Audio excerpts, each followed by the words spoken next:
one of the worst things you can do. You start building things and hoping people show up. But once you get this magic working properly, you're seeing like click-through rates of 2%, 3%, 4%, sometimes even as high as 8%. Can you take me through an example of like when you're interviewing somebody? It could be anybody. How about I do you? Oh, you want to do? Oh, you put me on the spot. Okay, shoot. This is not rehearse. I may F up here, so just hang in there. What you get to is the raw emotional reason, and you go through the sequence of the 5 whys, and once you have that combo, it's pretty deadly. Once I understood this concept, it radically changed the way I approach design because...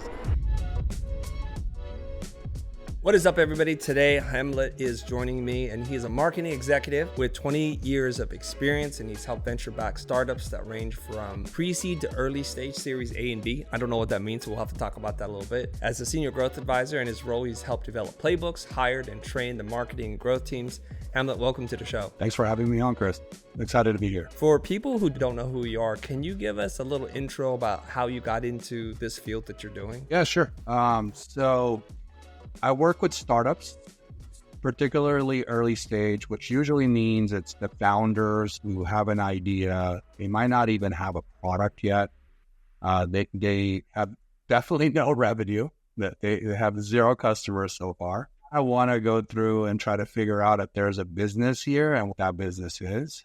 And I come in typically at that stage as more of an advisor, where I'm guiding them to run different experiments and going outside of their immediate circles, because usually, obviously, our family and our loved ones will always say it's a great idea because they might be being polite. But the reality is you need to reach out of that inner circle and talk to people who don't even know you and to see if you're really solving a pain point, really solving a problem.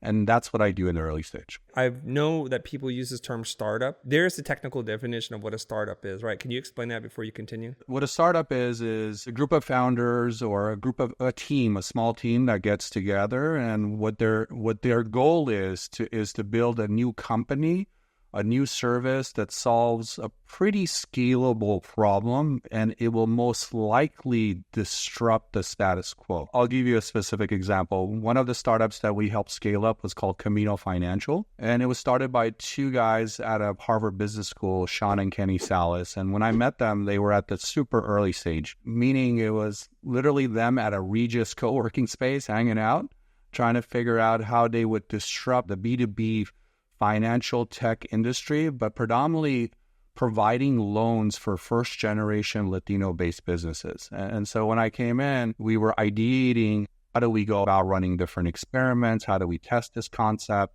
And what we quickly learned is running really hyper-focused experiments on Facebook allowed us to learn really fast what the real pain point was and how to build up a go-to-market strategy. Does pre-seed or early stage means they don't have a lot of funding? They have no funding. No funding.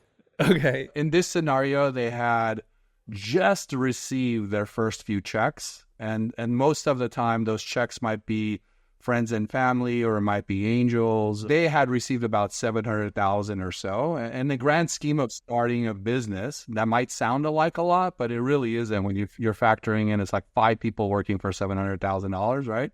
And let alone all the marketing expenses and all the other expenses that go along with it. Okay, that makes sense. I mean, for everybody who's a small business owner, $700,000 is a lot of money, but in the world of startups, that's not a lot to get your thing going. Because that answered my first question is, how does someone even afford you if they have no money? But they do have some money to build an idea, right? Yeah, there's some capital. There's typically pre-seed VCs, which are venture capitalists, and what they typically cut a check size of anywhere between $50,000 to $500,000. There's accelerators. One of the most famous one is Y Combinator, which cuts a check about $500,000. And there's others. A bunch of these different organizations that allow people who have good ideas, who can build it, to apply and get accepted into it, and in addition get capital and sell a portion of their company for that capital to be able to test and ideate their idea. What we do is, obviously, I think you had brought up earlier, like, what's the difference of the startup? So there's seed. Seed, we're mostly guiding, advising, providing feedback. We're not necessarily involved at the rate that we get involved later on in the stage. Normally, where we step in is when they've raised a little more. So the product has been built at this point, right? So in the early days, when they don't have a product, they haven't one of the worst things you can do and is you start building things and hoping people show up, right? It's almost better to build a prototype and market a landing page with the value proposition. And I know you have a lot of designers that listen in, and like every single one of them is enabled to do this, right? So you could easily build a simple landing page, talk about the pain points, what the product can be, what you think it would be solving, and then build a Figma prototype showing the use case of it, and then be able to run a small campaign, not even a lot, to even see if the top of the funnel shows interest, right? Are people even reacting to the ads, the images? Are they landing on the landing page? Are they scheduling and want to get a demo of this prototype? Are they signing up to be one of the early, users of the product that will later on be built? All of these different things give incredible signals. And once you've done that, just small aspects of those things, you can then go start raising what's called a seed round. And what the seed round will allow you to do is to actually go hire the team to build the product that you've been ideating and really get it to market. Once you get it to market, your job is now to try to get to 80,000 MRR, so monthly recurring revenue if you're a SaaS business, but in general, about $1 million a year or so. If you're about to build the revenue to annually about $1 million, then you're able to go raise what's called a Series A round, which would then at that point could be anywhere between $3 to $12 million in extra capital that you get. So we normally come somewhere between the seed and Series A once the product has been fully built out. Super interesting. That was a really good, succinct, high-level overview. It's got me excited, and I have many, many questions for you. So first of all, you're kind of preaching to the choir here. And you don't want to overbuild any idea, whether it's a startup or your business. You need to make sure that there's good product market fit. And I love the way that you're talking about this. You would prototype it, use Figma. You build a sales page and you try to figure out the problem that you're solving, the value proposition. I think everybody understands that part. Okay, now you do some special things. I think from what I was able to find out in my research is you actually help them to convert traffic on social into conversions or at least signups. So right now, let's just assume we're not selling anything. We're still like prototyping ideas. What do we need to do on social to get people to get onto that page? And what does that page need to do so that they say, you know what, put my name down on the list. I think I'd like to get this product or service from you. Let's start with if you were trying to target on Facebook or Instagram, because that still is the big monster in the room. Obviously, YouTube does well and TikTok does well as too, depending on the audience. But let's just talk about Facebook and Instagram. I'll go back to Camino because this is a really good example of it. So when we started Camino Financial, we were trying to target Latino businesses who lived in the U.S., who were first generation that had moved here into the country that didn't speak a word of English, right? So we're now trying to do targeting in Spanish in the U.S. and bring them over. And what we ended up doing is we created a bunch of ads. So in total, I think it was about 25 to 30 different ads because we had no idea what would resonate with the audience, right? So this is called multi-variate testing. And what we were really doing was we were both testing the ads, but within each ads, we try to make it completely uniquely different,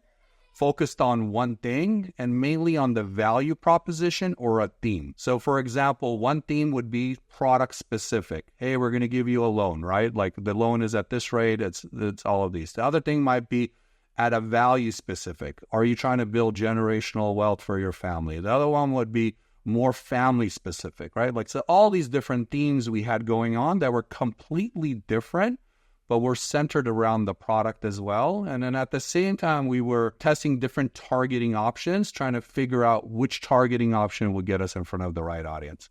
So when you take these combinations, and I'm going to make the math easy, right? Like, let's say if you had 5 targeting options, 5 different themes, it's like 5 times 5. So you have 25 ads kind of concurrently running all at the same time. You could actually get a lot of data for dirt cheap. I know people are probably thinking, wow, this must have cost a ton of money. It really didn't. It costs us roughly $5 to $10 per ad to determine if it's headed in the right direction.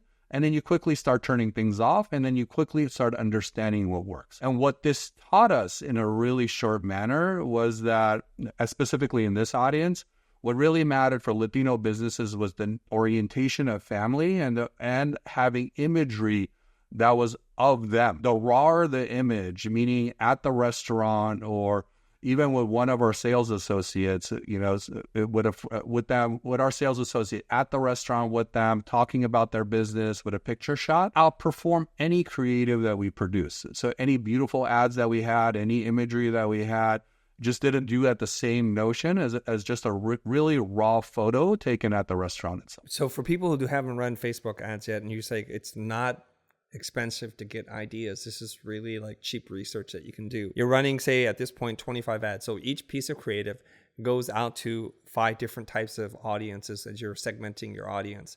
And you're spending, like, literally, how much money are you spending a day? $125 a day. Less than going to dinner with 3 people. You're spending a couple $100 at most to run these ads. I've done ads before. You'll start to see a clear winner immediately. It's just almost obvious. It's so weird.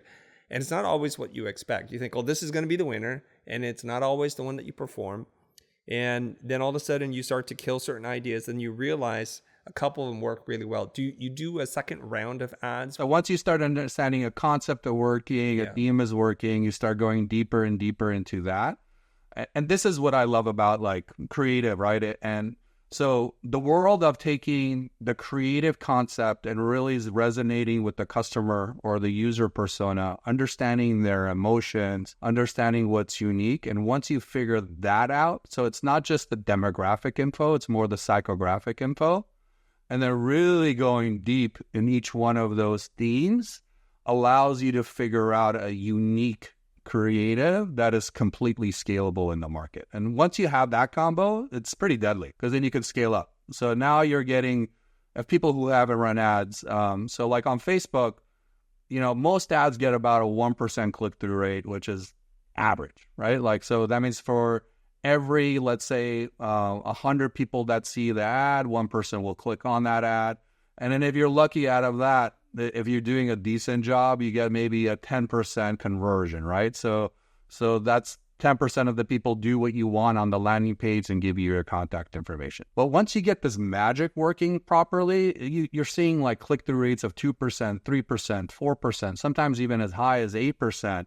So the cost of you acquiring that customer substantially is going down. And you're seeing a similar impact on the second part, which is the landing page. So instead of getting a 10% conversion, you might get a 15% or a 20% conversion. So the combination of the two things makes it really, really cheap for you to be able to acquire customers. Everybody hang in there, get a cup of coffee. We're getting a little nerdy here, but I think, Hamlet, you're bringing it in just enough information where they're going to freak out, but not enough where they're going to faint because it's just too much information. But there's a bunch of things I have to be a translator and help unpack for our audience, okay?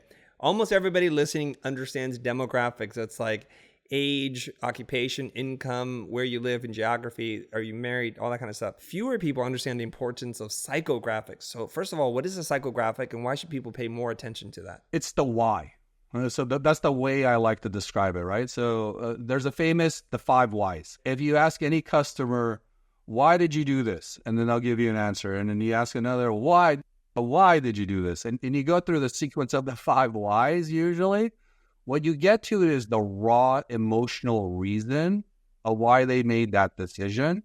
And that's the best for a marketer, right? Like the real inner why is what can really set you apart, because now you're talking to them at an emotional level that is so basic and so rudimentary that it clearly comes out across all of the noise. So for example, in the Camino case, it was really about the value of what we learned is these business owners, right? They had left a tough world. They were struggling in Mexico or they were struggling in, Latin America, and they immigrated to the U.S., sometimes illegally, right? So and they did it with the hope of being able to provide a better life for their children. And no one has even given them a chance, let alone is treating them as third-class citizens, right? So why are not even second class, like to the bottom of the barrel? They work their butts off. They're up at 5 a.m. and they're the first to be out there. They're making sure that they're making sure they're covering payroll for all their employees. They're getting everything done. But unfortunately, they've been given so much bad advice that no one has really believed in them. So the core emotional why that we resonated and we figured out is having belief in them, right? We're here for you. We're here to give you the solid advice that you need. We're going to support you no matter what. We don't care what else is going on. The other core belief that we got into is that we understand why you made this transition and it's really, really hard and you want to build for your family. We also understand that you are incredibly responsible and you deserve a chance, right? So those inner whys is what we learned. And most of the creatives and most of the campaigns were a combination of those things. It was never even about the loan. Like, hey, we're going to give you a business. Like, we never even talked about that. The loan was almost secondary. It was more like, here's the capital, but in order for you to really, really grow, we have to start small on the capital, but we need to fix all these other things which are in your business. And this is why we need to fix it. And that combo worked incredibly well. This is a very user or customer-centric approach to understanding a business problem. You're speaking to my heart here. Once I understood this concept, it radically changed the way I approach design, because everything else before was about like what my world was like, what I wanted to do.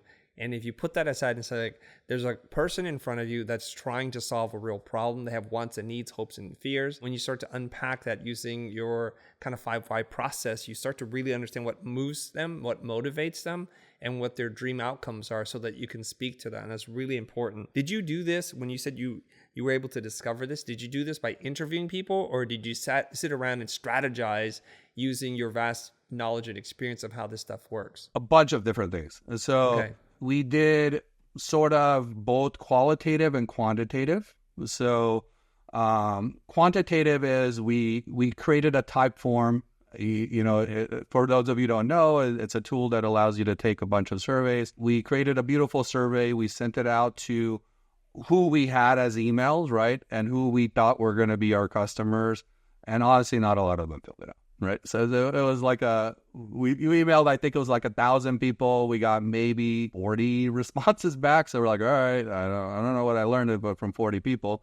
But we saw some commonalities somewhere in there, right? Then we got on phone calls and we started doing phone interviews. And this was more the qualitative and really asking the why to try to figure out the inner whys. And then with that, we created what was our version 1 of our customer persona document. And we called him Miguel, by the way. So Miguel was born.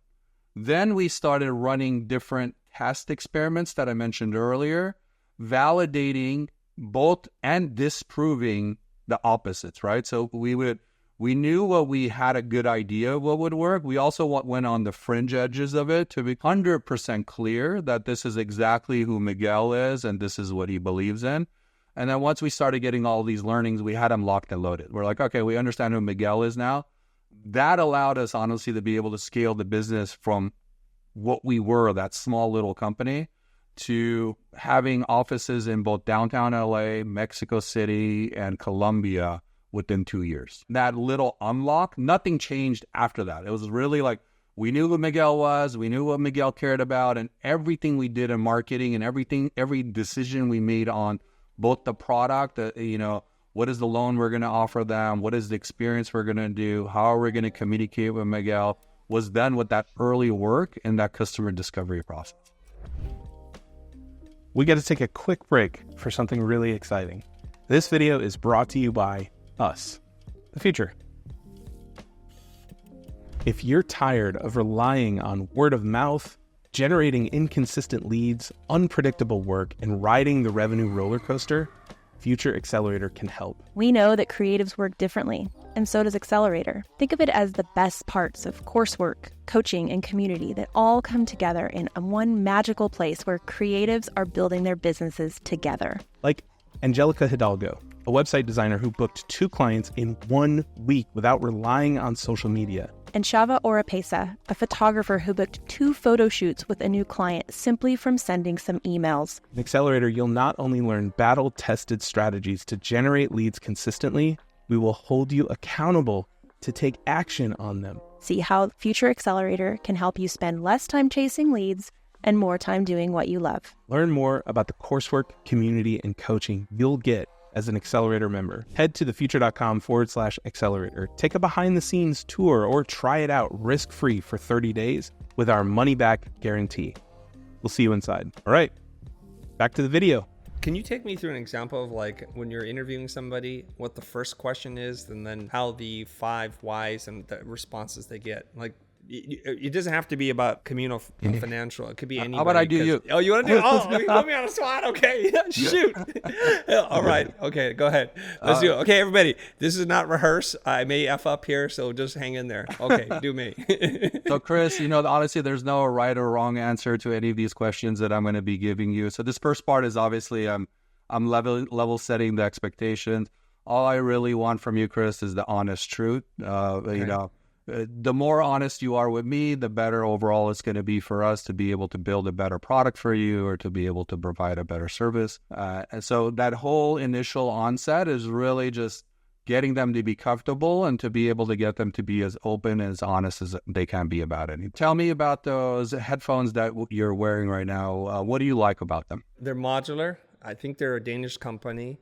All the parts are replaceable, and they're pretty responsible in terms of if something happens to your headphones within 2 years, they'll replace that part. And they're the most comfortable over-ear headphones I own. They don't create any kind of weird pressure. I don't have earache, which I don't know if you do, but my ear hurts if I use different headphones. And it also doesn't leave a dent on the top of my head because heavy headphones will do that to me as well. And you can imagine. I'm on calls like this all the time. Amazing. So you shared a lot of great things about the product itself, but why are headphones for you very important? What does it make the call experience for you by wearing a headphone do for you? It's very important for me to be able to hear the person because a lot of what I do, I believe, is about having great conversations.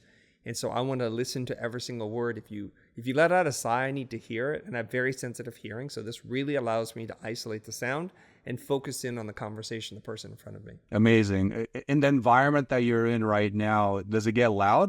Or does it become really hard to hear? Is that one of the reasons for the headphones? Or are you looking for even the subtlety of sound? Are you much more interested in that? I used to be in an environment that might have had street traffic or sirens or children walking by. This is pretty quiet where I am today. But it's really about that subtlety. Like I tell people, oh, are you eating right now? How do you know that? Because I can hear you chewing on something. And it's not to call them out, but it's like I really pay attention to those little things. That's amazing. And how did you go about finding these headphones particularly? Like obviously, we can't just buy it on Amazon and know. So what was your actual process of going through and identifying? You mentioned it was a Danish brand earlier. Like, can you walk me through that process? Yes. One of my former creative directors, Matthew Encina, he says, Chris, you should check out this headphone company. I think you'll like them. And he kind of brought him into the office and showed it to me. I like aesthetically like the way it looked, and I tried them on, which is important because they're modular. You can specify the different drivers, the different ear cups, the headbands, the cables, the wiring that you have. Every part of this is customizable. Amazing. So it fits to your face, to your form, to your liking, and all of those are important to you. Yes. I could go on. You've given me so much to market on already. Okay. So what did I learn from this, right? So I learned sound is really important for you. I learned also having a referral from a trusted person that you connect with is also very important to you. I learned customization is critical for you. I learned connection and being able to, when you're constantly on calls, being right next to someone is also equally as important for you, to the point that you could hear everything that's going on, even if they're eating or chewing or whatever it might be. So it would feel like they're sitting in the room next to you or in the same room as you. So all of these would be themes that we would be generating and testing around to see if it would have value to a bigger audience. None of the questions sounded like a why question. It wasn't, because we were specifically speaking to the product itself, right? And what I was trying to ascertain was the why, and you were giving me the whys within those answers. And based off of those, I would ask a secondary question, and the secondary question would allow me to confirm and reconfirm of what you said. And most of the time, the modularity and the customization was coming around it. So I kind of knew that that was the critical element of it for you. Do most of your interviews sound like this? The person's very forthright. They understand what they want, what they don't want, or do you sometimes really dig it out? No. So sometimes they won't. If you, for example, told me that, I don't know, I think they're just cool. Why are they cool? Well, they look nice. Okay, what about them looks nice? So like we've got deeper and deeper. But you knew your products. I'm like, yes. All right, you gave me. I think in the first answer, you gave me like 6, 7, 8 different things. I'm not gonna make the person I'm interviewing feel bad about each specific one of those things, right? So then I'm gonna just be reconfirming and revalidating what are some of the elements that you brought up. Yeah, it makes a lot of sense. So I don't want everyone who goes out to try this, because you've been very clear about what you're doing, level setting, asking the questions, that they go out and they hit a brick wall and they're like, oh my God, Hamlet did not prepare me for this. And like, well, it doesn't always work like this. This is the experience speaking. It's coming through. I'm a very discriminate buyer, so very particular about what it is that I buy and use. And so I always say this, and it's inappropriate for me to say, but I'm like a marketer's wet dream. I buy everything. I'll try everything. I'll fill out your survey. I enjoy that entire process. So I'm very easy to sell to. Okay, let's take it to the next step. We have some data, and let's stay with the headphone company.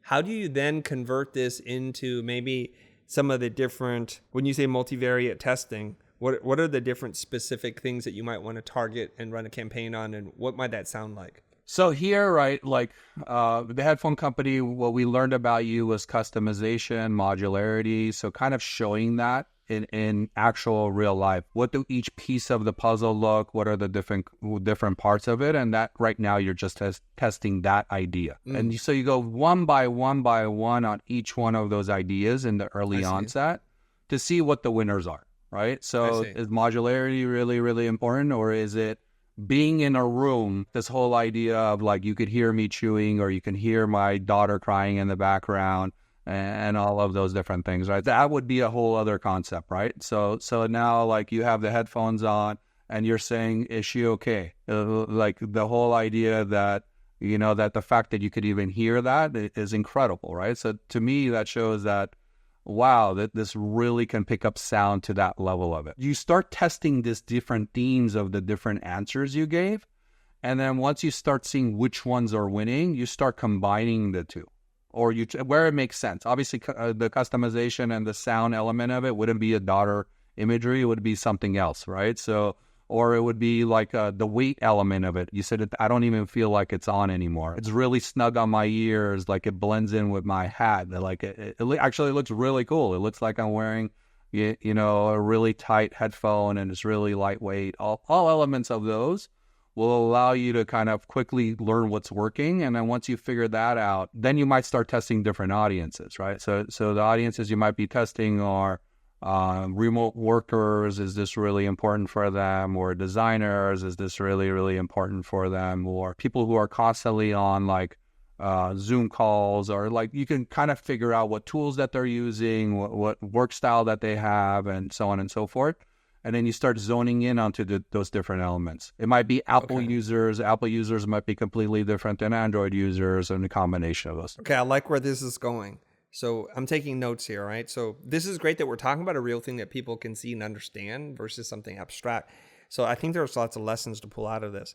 So I made a list of things that you might want to target in terms of different concepts: modularity, comfort, sustainability, design, referrals and reviews, connection, like the ability to be in the same room with that person, and maybe this whole idea of built for you, by you.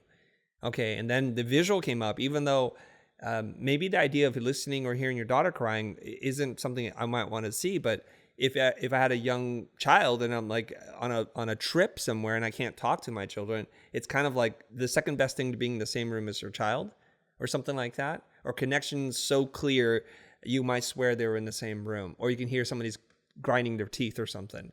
And that's like, for a person like me, those are headphones I need. You're not going to make a deadly combo, I'm telling you. Or so comfortable you'll forget that you're wearing headphones, because that matters to me too. I got to be able to wear these all day. And I got to tell you, I was suffering a little bit because one of the parts broke and I had to wear different headphones. So I was desperately waiting for my replacement part to come.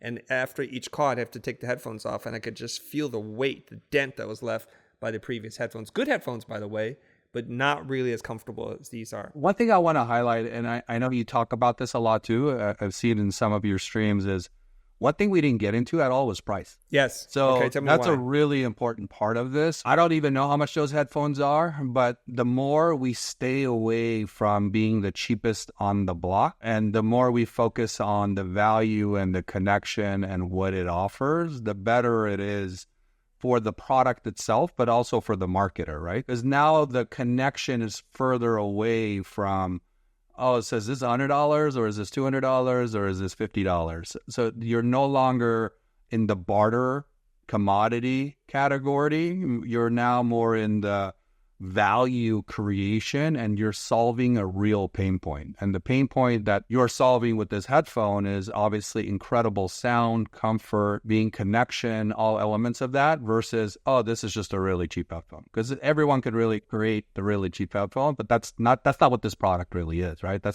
And some elements of this also that gets really interesting with luxury products is the story of the headphone, the creators of it, how did they come up with it, the engineering elements of it. These are things we didn't even talk about here that you didn't bring up, but these are things that I would want to test, right? So I would really want to see how the headphone was engineered and who engineered it. Does that have a huge impact? Like similar to that's what Dyson does, right? Like if you think about the vacuums and all elements of what they create. Sidebar here. I own several Dyson vacuums. They're not great vacuums, great marketing. I'll just say that. Okay. when we bought a Miele vacuum cleaner, my housekeeper thanked me for it. She was like so appreciative. Like, thank God you got rid of that garbage. And she couldn't say it, but once we got the new one, she was like, this is it. This is Nirvana. And I use that. And I think that is such a superior product. Not as good marketing, but okay. So you're talking about kind of being multidisciplinary here. So some of what you're doing is strategic. Some of it is just straight old school performance marketing. There's creative that's involved in all aspects of design, photography, visuals, copywriting.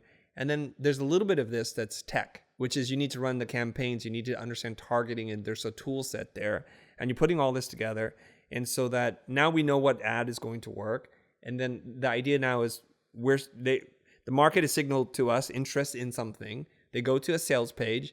Take me to the sales page part, because this is where I think many people F it up, and they're like, oh, shoot, got this traffic and now no one signed up for anything. What do we need to do? Can you take us through a similar process? Let's stay on the headphone product, and where do we go from here? First is tooling. And I don't know if your audience knows or doesn't know, but there's so much tools out in the marketplace. And one of them, there's Hotjar, there is Smart Look.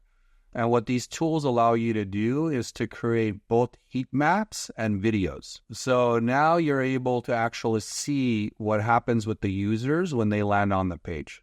So you're able to quantify and be able to really, really track, right? Which part of the landing page are they spending the most time on? What are they reading? Where is their eyes really going, or their mouse particularly, right? And what are the parts that they're ignoring? Which then allows you to do the same thing that you did on the ads on the landing page. So now you're starting to work through your offer on the landing page to make sure that it's super, super relevant and clear and is personalized to the particular audience as well. Okay, so you do that through the tooling that you have. Once you've done that and you've sent enough traffic, and usually you can't make a determination here until you get about 500 visitors or so. About 100, you kind of have an idea, right? Around 500, it's super, super clear. But then you can start running different tests here to start improving the conversion rate. So to getting the actual goal that you want. There's different frameworks you use here on landing pages, right? So the usual one that seems to work incredibly well is you have like a bold claim, you show some evidence. So the evidence might be customer reviews and different examples of it. And then on top of that, you have trust symbols. What our trust symbols are, like, were you featured on different news publications? If you're lucky enough that you have different celebrities that have been wearing your product, you can showcase that. You might have the story of the brand there initially. You might have FAQs. What are some common questions that customers might have before they purchase? You might have some version of a guarantee, right? Like, hey, you can try the headphones risk-free for 30 days. If you don't love it, just send them back, like things of that sort. And sometimes you might be even going deeper in your guarantee if you're a brand new product, right? So you might say, if you don't love it, keep it. Like things as bold as that to get the first few units out the door. Because remember, at the early days, if you were this brand new headphone manufacturer and you were a startup, what you really want is you want to get the goods in the hands of as many people as you possibly can to work out all of the different bugs, because the product itself might be going through an iteration cycle as well too. So if I haven't manufactured the headphones yet, these will probably be some renderings. If you haven't manufactured the headphones, it would most likely be renderings, or it would be what we're building, right? So it becomes more like the place to do this would be on like a crowdfunding type of page, would be much more applicable. So you might have a video, it might be you speaking about it, you might be talking about why you're building these headphones. You might be comparing other headphones that are out in the market and why yours is going to be better and different. And going back to the same reasons that we learned from interviewing some of the customers early on, making sure those components are stated there. And then now you're driving a crowdfunding experiment. And then on top of that, what you're also doing is you can get pre-orders. Now you're actually basically getting people to put in a deposit or put in a commitment, a small one, and say, yeah, I'm ready. When the product is ready, I'm definitely in. Here is $25 for now, and I'm going to buy the product at 50% off or whatever it is when it's ready. So some elements of that you could start doing with the early batch, and then you could start doing much bigger and bigger deposits as you get more people committed to it. Wonderful. I know exactly what you're talking about now. So we run the ad, we figure out what works, and we drive them to a crowdfunding site if it's just a prototype or something we're thinking about. And I can see the headline. The headline is something like, we spent over $28,000 in headphones, and here's the one thing we discovered. There's somebody dumps out all these headphones, and it's all garbage. Like, this one sucks, this sucks, and they just go through this. And it's kind of like the founder story, right? Like, why we feel a need for this. And they take off the headphones, and there's like impressions in the ear, and it's sore. And they talk about all these things, and this is plastic, and these break down, and what do you do if this happens? And so I think you're putting your finger on the pain that you're trying to solve, and you're telling that story. And then hopefully every couple of points, somebody's going to raise their hands like, that's me. That's me. I felt that too, right? Exactly. You got it. Okay. And then you do the pre-order. I love that there's a CTA here, so it's not just all like fun and games. And some of this, if possible, you would run some software so that you can watch the heat map, which is like, it's hot, like this is where everybody's looking, and it's cold and nobody's looking at this. So something's wrong with that, or maybe we need to move the heat map up here where it's closer to the CTA or something like that. That's exactly. The concept, right? You got it. Exactly. And then some software allows you to quickly iterate on A/B testing, and sometimes it's colors. It's you switch one or two things, and you keep doing this. So this is very, I think in the language in the world that you work in, it's very data-driven decisions to understand how to market and what the strategy might be. So we're not guessing, we're testing all the time, right? Testing all the time, exactly. Yeah. We're running a bunch of experiments. We're collecting data, right? We're collecting data in different ways. Some of it with tools that we utilize, and we're building hypotheses. So these are like, if this happens, then this will happen, things of that sort. Now, I want to go back to some of the things I wanted to ask you about earlier, which is, I think you're a big believer in segmenting market. It was clear. It's like, we work with a very specific type of entrepreneur. Why do you like working with these people that are pre-seed or early seed or something like that? What is it about them that in this very stage that you like the most? It's the mindset. It's a combination of different things. And what I mean by the mindset, I talk a lot about a growth mindset where you don't always know the answer and you're constantly in a state of learning. What might have worked yesterday doesn't necessarily mean it will work tomorrow. And what at least I've noticed in my earlier part of my career was with startups, there was more of that, right? And that's what excited me more. And I think part of what drew me there was, personally, I was working for like a large corporation and a big company, and the mindset definitely was not there, right? Like, this is the status quo. This is what we're going to be doing. This has worked for 100 years. This is exact. And you would start seeing the sales drop off, right? Year over year. You're like, well, okay, but the ship is sinking, guys. The ship is sinking. We need to change our thing. And when I got introduced to startups, it was the complete opposite. We don't know what the heck we're doing, but we want to learn, and we want to try all these different things, and we want to try to figure it out, but we want to do it in a scientific way. And I just fell in love with that. I think the other thing that draws me in is what I call an A culture, which is what we try to breathe within our organization as well too. Is we want A players, right? And what I mean by that is there's A players, there's B players, and there's C players, right? And I don't know if your audience knows about this or you've heard about this terminology before, right? So like A players are rock stars. They do more with less. They're constantly trying to become better. They are the teammates that you want to have on your team, right? They know their role. They know what they're good at. They're going to help everybody whenever they can. They're going to lending hand, when they see there's fire, they're not going to run away. They're going to be like, oh, wow, there's a fire here. Let's all focus on fixing this fire. It doesn't matter. I was working on something else. This is much more important. And that seems to exist tremendously in early stage startups. It kind of goes away as they get bigger and larger, which is natural, right? But in early stage startups, it tends to draw a lot of people. D players are kind of what ends up happening as the startup grows, right? They're like, man, there's stability here. I like my job. I'm just going to go to work from 9 a.m. to 5 p.m. and then I'm going to go home. And if I don't learn anything, okay, I didn't learn anything. You know what? I did what I was to do. I got my job done. And then C players are like, man, work sucks. Well, like, why are we even working? Let's go party. Like the complete end of all of this, right? What draws me into startups is founders typically have a growth mindset, typically are A players, and they want to surround themselves with other A players. And they're typically trying to solve a very focused problem that they have a vision on, and they are hyper focused on that, and they're willing to put in all of the work for absolutely no reward. And sometimes they realize that the reward might not be there. It's actually highly likely that the reward might not be there, but that doesn't matter as long as that they have the conviction that if this product comes to this world and if it does work, it's going to make a huge difference. And those are the type of people that I get drawn to. This almost sounds like an ad for Apple's Think Different.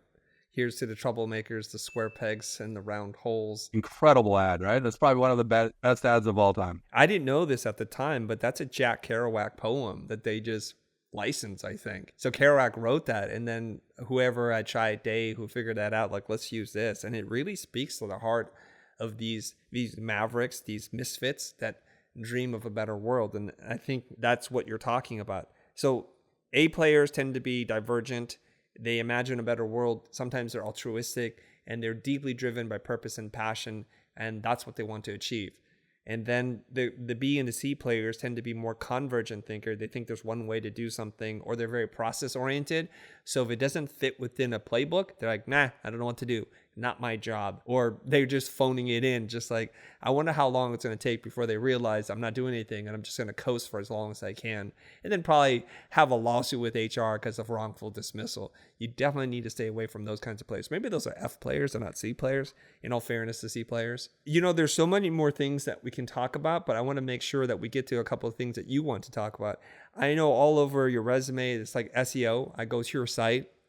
You have these massively long articles. I know what you're doing. You're eating the dog food, as they say. You're creating massive data-rich articles that are very search-friendly to optimize for SEO. We don't have enough time to unpack that, but you've talked a little bit about building customer-centric profiles, data-driven marketing and strategy, connecting creative strategy, and just really this kind of human-centered idea. We didn't get into SEO. Is there another thing that you like to talk about a lot that we can just hint at maybe for a follow-up episode? We talked about growth mindset a little bit, right? So that's usually something I like to get into. Another thing that I like to talk about, and I think your audience might appreciate this, is there was a famous, I think it was Churchill or Voltaire quote, perfection is the enemy of progress. Maybe I'm butchering it, or some element of that. And what I've noticed, at least, this happens within our own team, and it happened with me a lot as well too, is sometimes we get in our own way. And what I mean by that is we're so scared that the ad is just not right, or the landing page is not correct, the email doesn't look great, or the copy doesn't sound fantastic, or or the blog is too long. Is anyone really going to read it? Or like we could go on to the laundry list of the video seems a little cheesy. Should I really be sending this out there? Right. And all of that kind of stuff, right? What ends up happening is because we're trying to make everything so perfect, we're getting in the way of progress, and progress really comes from just doing it, right? So like even releasing the ad or releasing the video, and if it's bad, what's the worst thing that happens? Okay, it was bad. A few people saw it, a couple 100,000 or whatever it is. It's not the end of the world, right? What did you learn from it? How would you make it better? And how would you further evolve your own skill set so that you can take it to the next level? Or how would you find the resources that you need and surround yourself with other A players that will allow you to be able to bring your vision to life? I was just having a couple different thoughts here. So somebody's listening to this, they get really excited, like, wow, this guy really knows what he's talking about. I'm excited, and there are terms I didn't understand, but I want to work with you. How does somebody work with you? How do you structure your fees?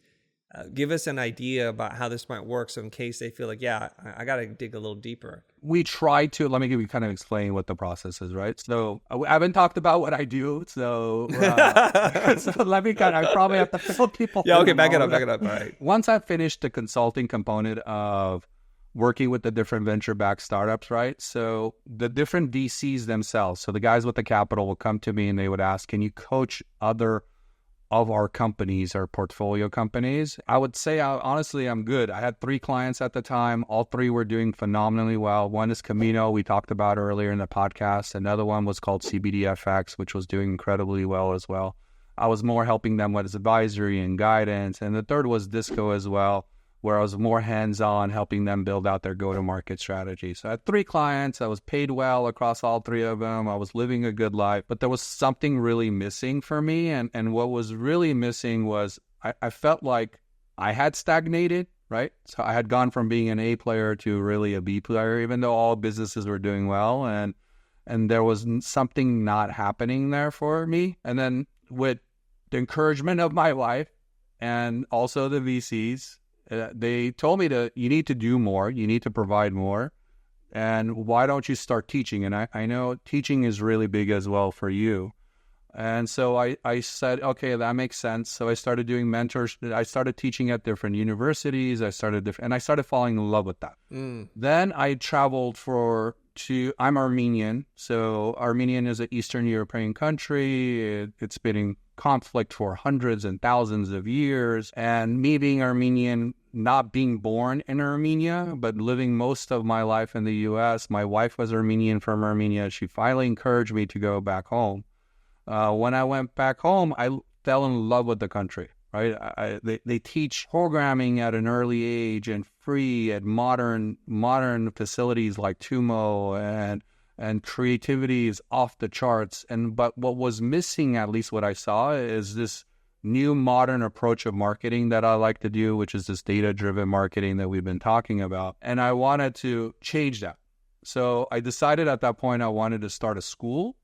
But in order to start a school, I had to start an agency, right? I can't just magically start a school out of nowhere. So the birth of our agency was born, which is Azarian Growth Agency. Fast forward this story, right? So if you want to work with us, you can go to azariangrowthagency.com. You can look at the different jobs we have.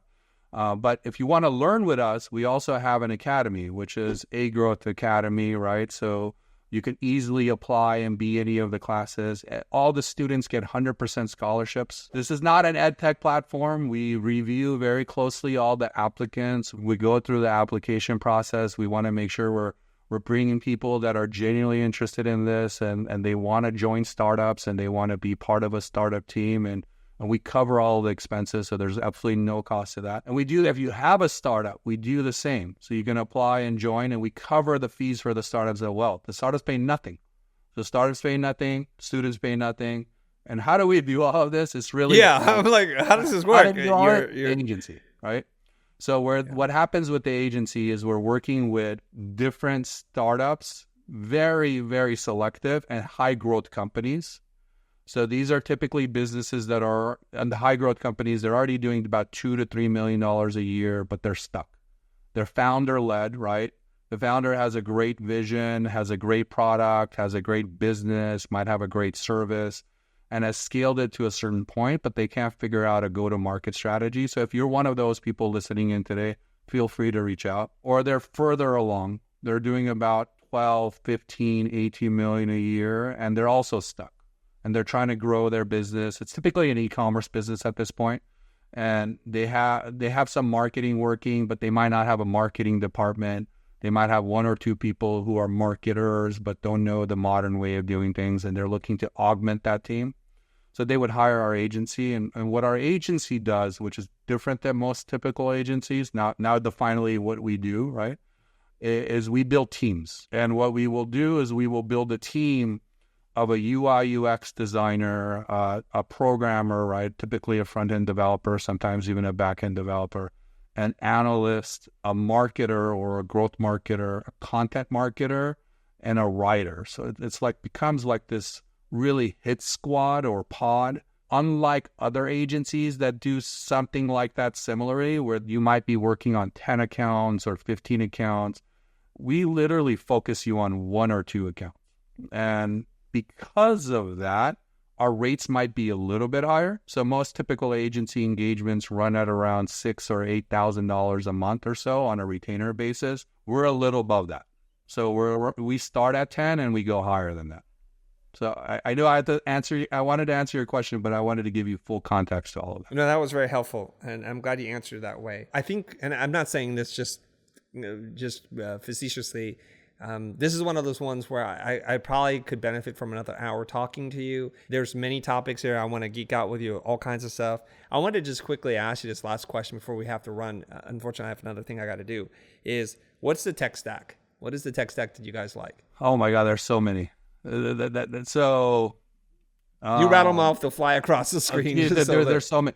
Let me tell you, there's so many that one of the things that I'm doing for very soon for San Francisco Tech Week. So we're big in AI, by the way. So we're analyzing over 1,500 AI tools, and we're narrowing it down because there's so many popping up at the rate that they're coming out right now. It's like insane, right? You could do everything from video to image to writing to you name it, to sound to music. Like there's so much available to you in this modern world. So it's not really a fair answer for me to answer today. But I mean, I could tell you from image creation, we use Shutterfly, Midjourney, FreePic is kind of the three. Obviously, we use Photoshop and all elements of that as well too. All the Adobe suites are something we use that. And I started with image because I know you speak to a lot of designers for videos. We use Runway. We like Runway a lot. It's still early. We think it could go somewhere else.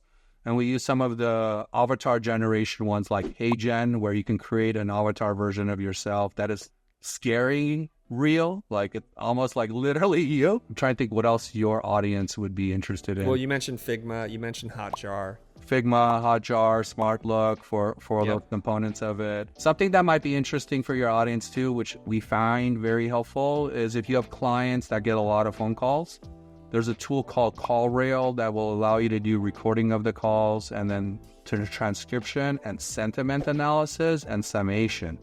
So you don't have to listen to all the calls, but you can quickly start understanding and listening for those whys and why are they calling, what are the main things that they're looking for in the product, and it really bubbles it up for you. Obviously, in the chat GPTs is a staple. We build GPT transformers with that streamline. We're getting into agentic AI, which is really cool because you can really build different workhorses, right? You can build the marketing content writer, or you can pick the idea generator and so on and so forth. I can go on, man. This is my like. No, that was great. You said I wasn't going to name any, and then you went and named them all. I can literally keep on going.